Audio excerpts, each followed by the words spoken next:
How to turn on or off marketplace notifications on Facebook.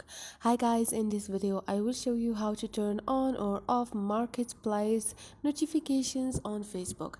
It's so easy and quick, so let's start. First thing, go to your Facebook, and here click on the setting icon beside the search icon up there, and just scroll down and click on notifications. Scroll down again and you will find marketplace. Click on it, and here you can turn on notifications about marketplace listing you are following or might be interested in.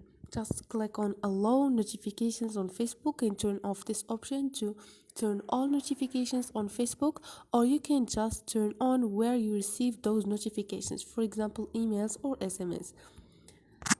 So this is it guys, hope this video was helpful to you, and if you like the video don't forget to subscribe and like.